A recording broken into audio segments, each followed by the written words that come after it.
রবিবার দিন বিকেলের দিকে বের হই, কিন্তু যেহেতু আজকে খেলা ছিল তাই আমার হাজব্যান্ড বেরোতে চাইছিল না। কিন্তু আমি বললাম যাবো আর চলে আসবো।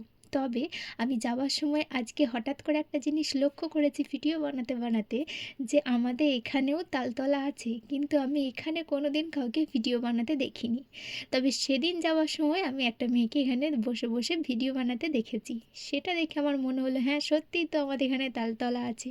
তবে সেদিন শ্যামসুন্দর যাবার পর আমি একটা ফুচকার দোকানও দেখতে পাইনি।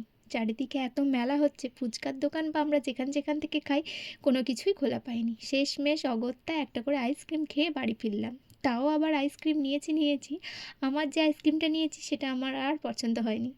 আমার হাজব্যান্ডের যে আইসক্রিমটা নিয়েছিল সেটা আমি শেষমেশ জোর জবরদস্তি করে নিয়েছি। বাড়িতে এসে আলুর চপ বানিয়ে খেলাম। তারপর গিয়েছিলাম বাড়ি, আমি বাড়ির জন্য আর ওই বাড়ির জন্য দু বাড়ির জন্যই মিষ্টি নিয়েছিলাম। সেটা নিয়ে গেলাম, তার সাথে এনেছিলাম সোফার একটা কভার, যেটা সকালেই অনলাইন থেকে ডেলিভারি করে গেছে। সোফার কভারটা আমার হাজব্যান্ড অনেক দিন আগেই অর্ডার দিয়ে দিয়েছিল, আমি জানতাম না। কিন্তু আমার মায়ের এই পলিথিন দেওয়া দেখে ও মনে হয় অর্ডারটা দিয়েছিল। আমি যতবারই মাকে বলেছি মা পলিথিনটা দেবার কোনো দরকার নেই, কিন্তু মা ততবারই বলেছে জিনিসটা নোংরা হয়ে যাবে। যাই হোক, সেদিনের কভারটা আসাতে পলিথিনটাকে সরিয়ে কভারটা পরাতে ঠিকঠাক লাগছে এবার। কভারটা পরিয়ে সুন্দর লাগছে, কিন্তু তাহলে যে এত পছন্দ করে কালার দেখে ডিজাইন দেখে এত কিছু দেখে নেওয়া হলো, তার তো আর কোনো মানে রইল না। তারপর একটুখানি বসেই আমরা বাড়ি ফিরে এসেছিলাম। ও তো বসতেই চায়নি, কারণ সেদিন 7টা থেকে খেলা ছিল।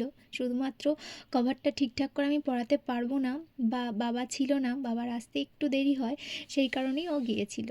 তারপর বাড়ি ফিরে রাত্রের দিকে বানিয়েছিলাম একটু গরম গরম লুচি, আর প্রেসারেই একদম সেদ্ধ করে বানিয়ে নিয়েছিলাম একটু পাতলা করে ঘুগনি।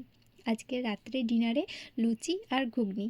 ঠিক আছে, তোমরা সবাই খুব ভালো থেকো, সুস্থ থেকো আর সাবধানে থেকো।